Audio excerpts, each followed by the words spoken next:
Stories are uh, the oldest form of entertainment in this world and this country.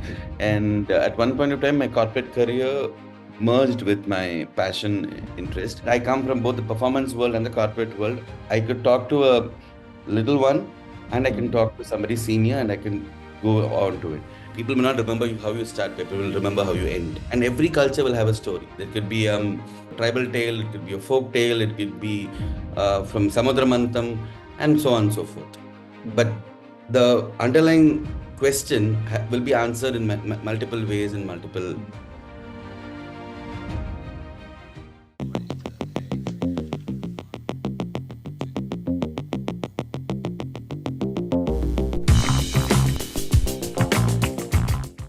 Hey, welcome to the Couch Coaches. And today we are doing the entrepreneur series. And we have somebody who's had an interesting career. And we're going to talk a lot more and dig into it. Over to you, Priyesh, for the intro. Hi, welcome to the third episode of the Entrepreneur and Career series. We have a very interesting guest on this episode.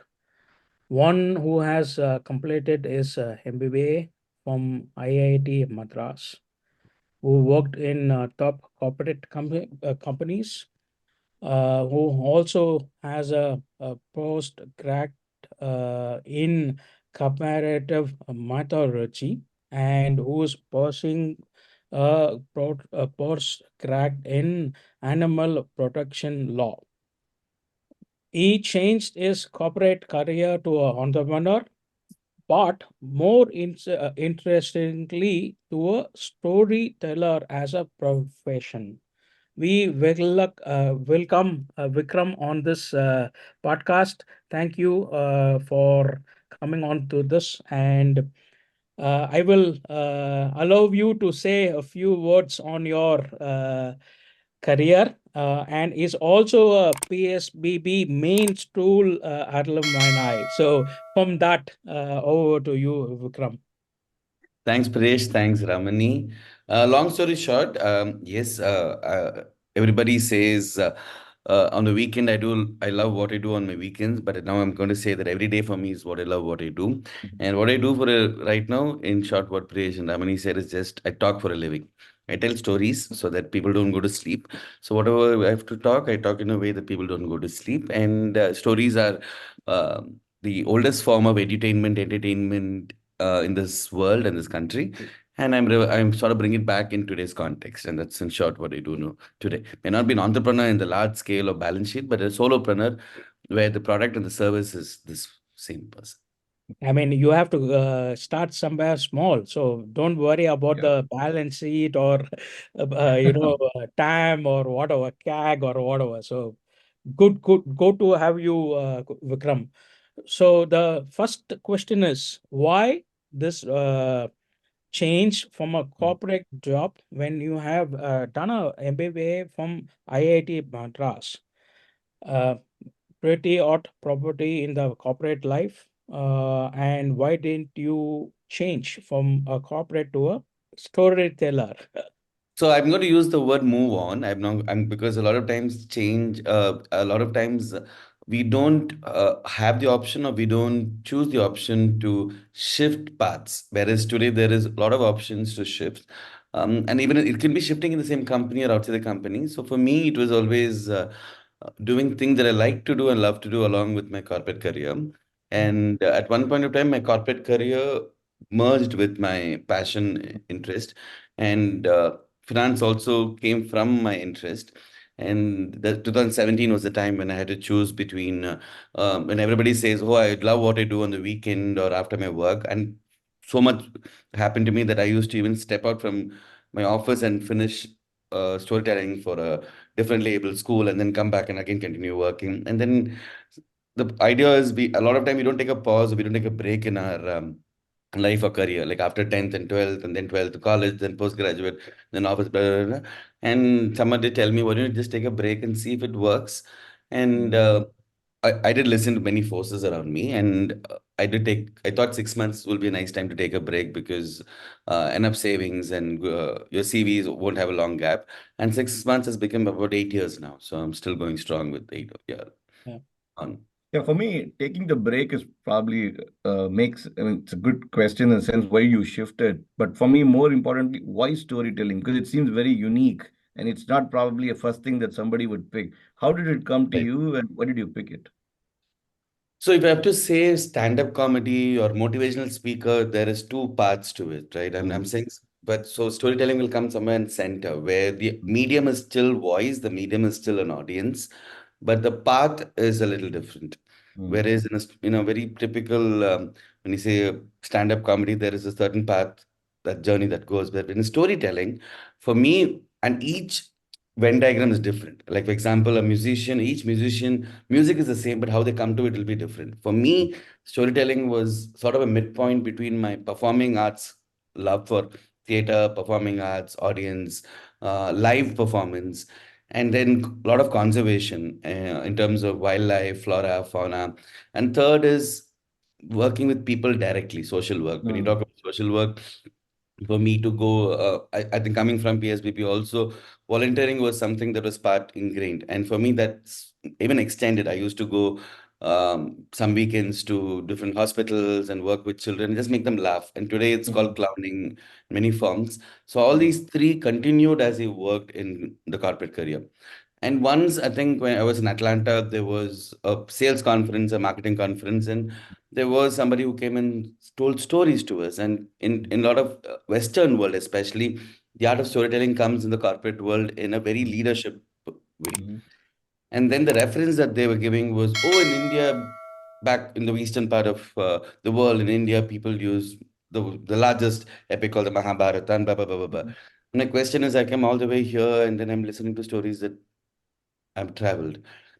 And then it struck me that, okay, now what if I look at this as a performing art? Because when you look at performing art, you look at dance, theater, music, but story by itself, performing a story was itself something that we only give it to an LKG or a child in small school.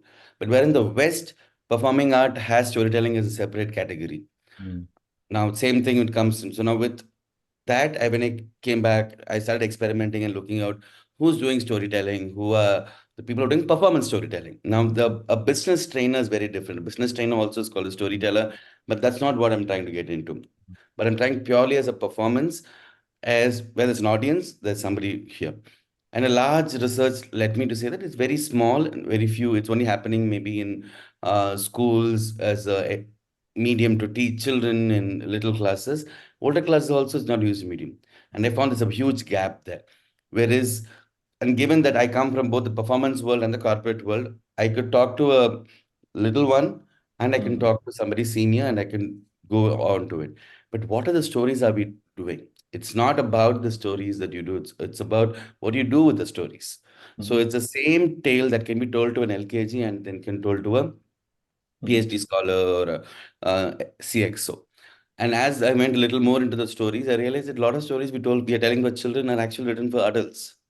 mm, And we don't revisit them. I mean, I'm not even talking about mythology. See, there mm, are three types of stories that generally I say. One is your personal stories, one is your tales about metaphorical stories, which has mm, animals and birds, and third is mythical tales or itihasa purana, which comes from the cultural background of people. mm, And all these three are different weightages and different travel with people. And mm, all these three needs by itself a travel. mm, That's where storytelling for me went beyond a book mm, into a performance realm. And mm, that's when about 2011 and 12, I went around places asking, can I perform it to audience? And they said, what is audience? I said, mm, I can talk about 100, 200 people just sitting under the tree and doing. And that's when the movie Tamasha released and mm, Ranbir Kapoor goes to a storyteller, sits under the tree and listen. And Times of India did write an article and suddenly it mm, came that there is somebody in Bangalore who's doing similar thing. So that's sometimes that's one of the things that ratified my mm, journey mm, Mm. because it's also important in a entrepreneurial world. In Tamil சொல்ற மாதிரி, there is difference between வீண் முயற்சி and விடாமுயற்சி. Mm. mm. Do what you love to do, but you also need to know if it's working out. Yeah, yeah. Yep. And that's where for me it turned out that the theater world, acting world, I've done enough auditions for ads, movies, and a lot of things. But suddenly Yeah. this became the space in which I sort of got my gratification. My the playing field was Yeah. larger, and it No, I slowly think then, yeah. even in the startup world, right, the PMF, product market fit, are you creating a market or are you going to a market that exists and you have found a gap? It looks like there is something exists and you have found a gap and you enjoy it, which is the most important thing, right? Which is great. Yeah. Absolutely. And I felt that, I mean, it's a one other thing with unfortunately or unfortunately, given the marketing brain, he told me that the playfield is huge.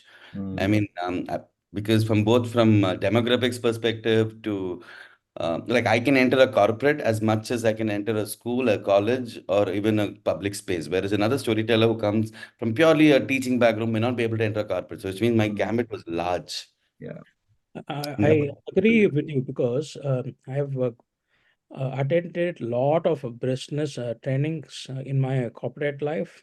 I don't 99% I don't remember. Okay, Mhm. but there was a session in when I was in B school in IIM where the professor taught about spoke about Pandavas and Krishna in Mm. being in the corporate environment and how Krishna was a CEO. Okay, Mm. that still sticks with me. Okay, maybe I did it in 12 or 15 years ago, okay, or 16 years ago, whatever. But that story stays with me, but all the other trainings are gone. Mhm. So I relate to you that storytelling and getting to the emotion or the insights of your audience will make them remember the gist or the context of the topic. Yep. That said, how do you cater to topics which the corporates want? Take an example give me an for example. leadership, or take an example for now diversity, or remote working, whatever. Okay, there are many topics that they give speakers pay Right. them a lot, and Mhm. people attend Suma. Okay, that is no takeaway from the 1 hour or whatever. So, how do you bridge the gap, and how do you get the information that you want to convey on that topic? Lovely. So I'll give an example that I did about 2 weeks back for the Women's Day. I mean, so this was for a corporate in Delhi, and like any other year, it's unity and diversity, and the theme was Women's Day. Now the idea what that is given to me is use stories, and it has to be storified. The difference is we all use the word story, but a lot of time we don't tell a story. We only use it as a very loose word. So there's a difference Mhm. between a story, a narrative, and a lecture. And a story is a story. It has to have once upon a time. It has to have a problem. It has to have a character. It has to have a ending. And ending is something that I say is as is the most important, which means ending. People may not remember how you start. People will remember how you end, and that's why climax of a movie is also very important. So in Mhm. this context, let's say I was given an hour and four types of diversity or leadership that women have showed in entrepreneurs. So the one of the stories that I chose was Ahalyabai Holkar. Ahalyabai Holkar is one of the leaders from Indore. She Mhm. was given the baton by her father-in-law, Mhm. which means he talks about ally Mhm. and how ally is important in leadership. Now I can't say talk about ally for 25 minutes, but I need to tell the story. Mhm. So Mhm. then it goes into the war and there's drama. Then she had a son. Then she lost her husband. And then the father-in-law came and said, "You don't have to go through sati. You don't have to go through any of the formalities unless you believe in it." And then she put her foot down. And then he said, "What do you want?" And then she said, "Well, whatever you say." And he had the choice to himself become the ruler or give it to her. And he gave it to her. But how do you build it up is how it is. The other example was Induben Kakrewala. Induben Kakrewala is from Gujarat. She was about 40 years old when she started just making kakras as a Mm. business. Mm. And where nobody would have thought, even like appalam we know, but kakras were never thought of it. And she Correct. was Like uh, legit. correct, Yeah, Mm, like you correct, get it in the Indian stores. Yep. mm. correct. Mm. And then I mean she was a homemaker, she had children, and her husband was not doing well.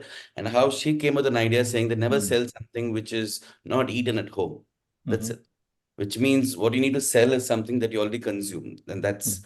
And for that she needed support, and the family gave support. And then how even if it's entrepreneur, the office, your family has to be in support. And how a daughter-in-law came up and then took over Mm. the company.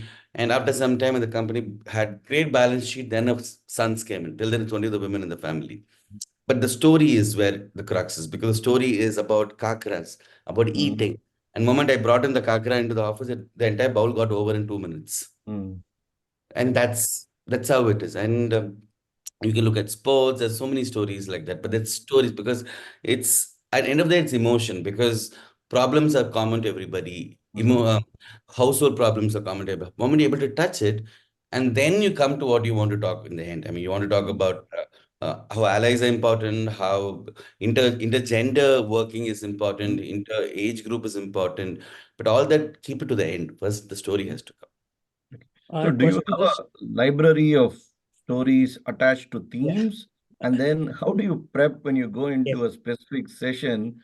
And then, dynamically, do you change a few things? And do you engage the audience just to understand how the flow of the session actually goes? And my question is, do you research before that session, or as Rama asked, you have a repository of stories or knowledge, and then go and revisit them, or every story is different? Mix of both. Mm. But also, what I will tell is one story, a same story can be led into multiple Correct. dimensions. Yeah, yeah, yeah. And that is where the experience of the teller comes in. I mean, it's about what we do with the story. The most popular story of Hare and the Tortoise can be Mm. used to talk about everything. It can be even talk. You can even talk about how work-life balance is important. How the hare took a break and then also finished the race. Something happened. How the Yeah. tortoise didn't bother about. And the tortoise didn't even look around. It had eye vision problem, and then it was going its own speed. So I mean, if it's confidence, you can talk about confidence using the hare and Laser the focus. Yeah. yeah, if it's leadership, you can talk about saying how leaders don't look around, they have their own vision and they move Yeah. forward. But it's again how you bring it to the story. Yeah. And that is how much you need to research on the story, which means I Mm. also need to know about, if it's a hare and the tortoise, I need to know about ethology of the animals. I need to know Mm. about the biology of the animals. I need to know about evolution of the species Mm. and how hare is not the oldest species. The tortoise is the oldest species, which means Yeah. the same story, there's so much of work to do, which means Mm. where is the story coming from? Where did the Hare and Tortoise come from? Who created the story? How does it travel across the world? What are the multiple versions of it? And by the time I finish one story, it's like saying to sing a song is easy. To become the song is difficult. Mm. So I try to do in my journey is to become the story. Mm. I mean, it's not philosophical or spiritual, but it's just Mm. becoming Yeah, that yeah. story. And when you become that story, then the, the the way you tell it is more authentic to it. Yeah. So it's Makes sense. not throwing the In story. this example, Hare and the tortoise, say you are beginning to research, how much time will you take on this? Because you said the history, where it came from, the etymology, biology, or whatever. So, how much time does it take for you? Because I'm I'm giving my own example. Okay, if I get into some topic, I usually build the topic very large. Okay, Mm. and what happens is I will go into it so deep that I can't keep a counter on the time for what I want from Mm. that topic. புரியுதா? Mm. So that is my question. And when maybe you are researching You bucket it on all the ideas you get, but how much time? So the beauty is it's not work life different for me, which means research doesn't have to start and end, which means that it's ongoing. I can keep adding the micro detail every time and tell the story Yeah. again. Mm. Example, yesterday I was in Kadapa, and Kadapa I was on the road, and then if I want to ask about, and there was I went to one of an ancient monument there, and there was a sculpture of Mhm. a tortoise over there. Now, can I bring that into the story? I still can. Mm. Mhm. So it's like saying that it's brewing, it's continuously brewing. It's never ready also. No, Okay. I And that's the understand beauty of that, the but script. the basis, you have to have a base. For The that, base is the storyline. The base is just the storyline. Mhm. mm, And It's then like for saying you, base is have your ingredients, and what we do with the masala will, because like I'm saying, like in any other art, every time I'm telling it, it's also I'm also brewing in it. mhm. Am I the hare? Am I the Mm. tortoise? It's there is Ah, beauty in our culture is stories are entertainment and philosophy and spiritual. yeah, Moral is not for the audience, it's for the teller. great, yes, great. yeah, yeah, So yeah. the other one that's interesting is, I think in stand-up comedy there are different styles, right? Some people come in with just a concept and then they just go at it, bring nuances to it. There is somebody who comes in and then they add a few flavor based on what the audience is or what happens during the show and take things from it. And the Right. third is they essentially don't have, or at least they seem like they don't have a plan and they just ask people, engage with the audience constantly and create jokes on the fly. So in your style, do you use a combination of all these three? Do you engage people or is it just a flow that you have for a theme? So my form is interactive. So I will definitely engage the audience in terms of asking how are you, what do you have for the breakfast. So what I do for adults generally in every city I go is called Stories at Sunset. Mm, Stories at Sunset is where I sit down like a baitak and there are audience sitting around me. And also my notion of creating that is saying that in every performance, even like a stand-up or a dance or a music, when you go, you don't even know who's sitting next to you. mhm, And neither do you have access to the performer. mhm, So the way when I created is saying that, okay, it's not about even the performance, about the audience is also adding to the performance, which means lets me know mhm, something. We talk about networking or not, but the person next to you, we come, we watch, and we go. So which mhm, means I will talk very fluidly in terms of saying that, okay, let's say Hare and the Tortoise was once in a nice little forest. Have you gone to any forest? Each one may say yes and no and this thing. And tortoise, have you seen a tortoise? Yes, no, yes, no, yes, no. So mhm, take time, because which means that every time I tell a story to an audience, the next time the story might be the similar, but then mhm. no, the emotion is different. Right. And I mean, what? Yeah, and when they interact and say, I have a tortoise or I have a turtle at home, that experience of the storytelling, at least some percentage will be there in their experience in their Mhm, life. mhm. absolutely. Okay. Yeah. Because Yeah. it's a collective memory. So we Yeah. Yeah. Right. what I Yeah. trigger is also some very specifically our collective memories. Yeah. I think And what you're the conveying difference in is stand-up and this is in stand-up, the only thing I usually trigger is laughter. Here, I don't have correct, the pressure to create laughter. You laugh correct, also, it's okay. You cry also, it's a part of it. You feel also, it's part of it. It's correct. many emotion that comes to. I think what you're conveying is an interesting way of even doing presentation at work, right? Today, it's more or less you do want to engage with the audience, but it is not as deeply rooted like storytelling, right? You have a deck, you have a plan, you're going to just run through the slides. And at some stage, you ask them a few questions, etc. But more or less, 90% is the teller in the case Right. of just presenting. So what you're conveying is what if you sort of tweak it a little bit further where you essentially start telling about a story because end of the day even if you talk for an hour people are probably going to get 3 to 5 takeaways and how do you sort of take a takeaway and route it to an emotion or a story which is what they will remember a lot more to what even like Priyesh said, right? You always remember about hey Pandavas in corporate and then you remember the touch of Krishna being CEO and then you know what happened in Mahabharata. So I think that's a very interesting perspective. Cool. Um, you have a postgrad in comparative mythology. What is that? First time I'm hearing comparative mythology. So if you look at, okay, now it's you remove religion, you look at culture. Yeah.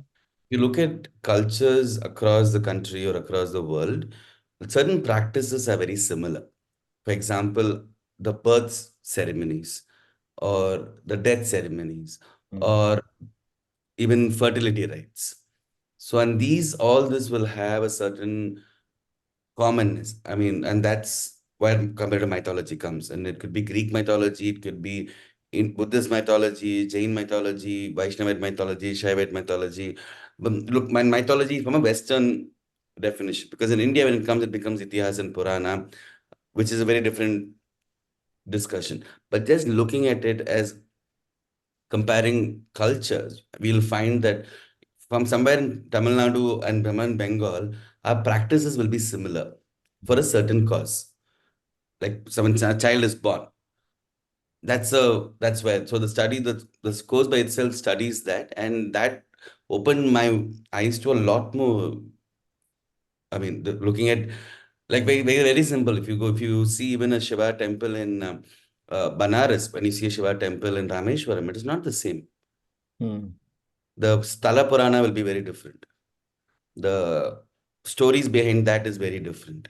And before we had very scientific answers, we can't answer everything in in this world. I mean, there is a lot of things which comes with belief, and 99% of people are living in belief, and that's where the comparative mythology comes in. I mean, to But understand belief systems, to understand practices, and to see how humans and there is a connect to it.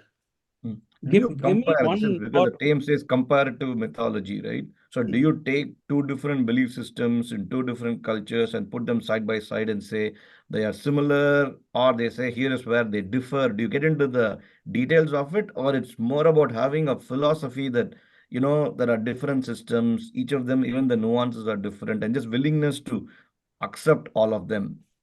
So the and as a course, it doesn't go into philosophy. It's uh, purely a uh, course that's offered in Bombay University. give us two examples that our viewers can correlate. Sure. So as a course, it's purely academic. It's not to do with philosophy at all. It's only looking at is there evidence and how we Mhm. compare the evidence. For example, if you look at the death ceremonies of a lot of people, Mm. it's called eschatology, the Mm. study of death practice. Now, the larger thing is it's also how we deal with grief. Mm. But how beautifully many and every culture in the world has a certain system, Mhm. unwritten system, oral system. It can be 13 days, it could be 7 days, and how much, what food it will involve, what are the Mhm. types of clothing that changes. But if you look at very deeply and outside, the clothing pattern is very different during that particular 13 days. The eating pattern is different in the 13 days, and this is followed across the world, not even in one part. In Africa, in Asia, in Europe, and this thing. And that's where it studies about. Mm. You also look at, for example, the Sthala Purana, which is the origin myths of many cultures in the world. I mean, Sthala Purana of the temple is one, but also looking at origin myths. Like, how Mm. did the world come? This question has been there in every culture, Mhm. and every culture will have a story. There could be from an egg, it came according to a tribal tale, it could be a folk tale, it could be from Samudramantam, and so on and so forth. Mhm. But the underlying question will be answered in multiple ways and multiple, Mhm. like fertility rites. Like Mhm. if we go to fertility rites in some places, you go to the neem tree and have a certain ceremony. You go to Karnataka, you have something called the Naga Mandala. Mhm. But the fertility rites, it happens across many things, Mhm. many cultures. And but just to study it as a study, that's it. Not even as a philosophy or this thing. I'm saying this is what happens. And if I'm outside, just to see how beautifully we are connected as people. And do you get this into your storytelling? Give us an example. Very beautifully is the different types of Ramayana that exist in this country. Yeah. Yeah. Mhm. Now, there is, of course, Valmiki Ramayana, there is Tulsi Ramayana, there is Kamba Ramayana. But when you start traveling, you'll realize that there are many places where each character is viewed very differently. Jambavan is viewed differently. There is Hanuman, who's not liked by some people in the Himalayas because he took the mountain and came back, Sanjeevani. And same thing with the Mahabharata also. And that is where it's interesting. And not to question it, but that's how people have consumed Mm. uh, details in different parts of it. If you go to Karnataka, they'll say Hanuman is born here. You go to Rajasthan and Gujarat, that's a place where they'll say Hanuman is born here. So it's not science, it's Mhm. belief. Yeah. Mhm. And that's something to bring into it because and each person looks at it very differently. And then the beauty of all of us in India, most of us in India, is our names do come from some text. Yeah. Mhm. And the beauty is also none of us know what text it is. Mhm. Correct. And that's Correct. where I'm going to, and that helps me go with the mythology part of it. I mean, and to look at, of course, the Mahabharata is large, the Ramayana is Mm. large. That's just a literature. Mm. Because if you look at Ramayana as a literature, the amount of flora, fauna in the Ramayana is humongous. Mm. From the starting of the Ramayana, we talk about, it starts with Krauncha. And that's where mythology, looking at it Mm. as text comes in. And because recently, I and another friend did a work on the Kanchana Chitra Ramayan, Mm. is exhibited in the Bangalore Museum called MAP, where it looks like it's a take on Tulsidas Ramayan that has been commissioned by a king, but how differently each one portrays this Mm. in their work. And that's where it helps you to understand that how we are so diverse, but but there's Mm. still a connect. So, what gives you the most fulfillment after you complete a specific session? And do you go in with any expectations, anything at all? And how do you go about it? So initially, I mean, like, unlike like stand up, you can immediately see people are laughing, laughing, laughing. Mm. The first few times I questioned, was it working, not working, where am I going, and this thing. But after some time, I'd had people come back after many years and say that, you know what, I listened to your story that time and it triggered me later, Mm. or I understood it later, or it came back later when there was something that's going through in the family, and that story that you told got me back into that. So then for me, one of my thing is, it's, I don't I don't feed you. Mm. I give it, and then it's you, and the munching and chewing has to be happening with you, and that takes time. So today, when I perform or when I share, only way I'm authentic is to myself. Am I Mm. true to the content? Have I had a safe experience? Am I true to what I say? For Mhm. example, today a lot of stories that I say, I also travel a bit, so I bring back that. For example, I say, like I said, Ahalya by Holkar. Mm. I would have gone to Indore and then come back, which means there's a Mm. little bit of, it's not textual knowledge, it's Mhm. traveling, it's listening, it's watching. And then when I'm sharing it, my only, I'm not saying wow, my only saying is, if I'm giving it, and maybe simple, nobody gets up and goes away. Otherwise, Mhm. Yeah. otherwise, the eyes of the people. I mean, I think today Yeah. eyes convey a lot. So I look at the eyes, and I've seen eyes change every second with stories. And I mean, people who really don't want to break down, you can just see them working, and even same thing. Mm. So yeah, so what I look for today is, have I given what I wanted to share Mm. in that moment? I mean, have I been Mm. true to that moment, to that audience, and that's all. Mm. Correct. Yeah. What happens later is magic. Yeah, Mm. you can say authenticity and integrity. That's all it is. Mhm. Correct. Yeah, Right. yeah. Correct. So, last question on this comparative mythology. Why did it you do it? So one was, I have to credit a person called Utkarsh Patel. So I met him many years back in a fellowship in Bombay. And then you understand that we've only understood the Indian literature. In India, our literature, our art, and our religion is interconnected. Mm. So we are unable to divide it and watch it. Mm. But when you travel, you realize that the same literature has many uh, manifestations everywhere. Mm. And that's when this course was offered at the Bombay University, and that was a pandemic time because it was already started before it. And I took it in the pandemic time, and it was such a revelation to travel so much and to give a different dimension even to our text and our temples and our spaces and our simple ritual. I mean, even when we get up, what do we do? When we sleep, what do we do? I mean, everything can't be very proven with hence proved. There is a certain belief, and that Yeah. belief is something like how kolam in across India, kolam is put, but the reason will be very different. But the heart of Mm. kolam is Rangoli goes back to a certain belief system, and that's where it took me on a journey and still take me to where as many space. And also also the main thing is to respect Mm. the. It is important to respect that I don't know, so I will watch and listen Mm. because I cannot understand this country. I cannot understand Mm. the beliefs. I can't understand everything. Mm. But when something is new to me, it could be another complete different culture. It could be a dargah or a mosque or a church. But I need to pause and listen because everything has a story. The reason I moved to this form by itself is to see people and Mm. have a little more touch. I mean, like, our touch is important, our hug is important. And when I do, I don't use a mic because that is what the vibration, I give that space. Mm. And I'm not perfect. So, moment I start with that and tell a story of my own self, nobody's ever told us this. Mm. Imperfect.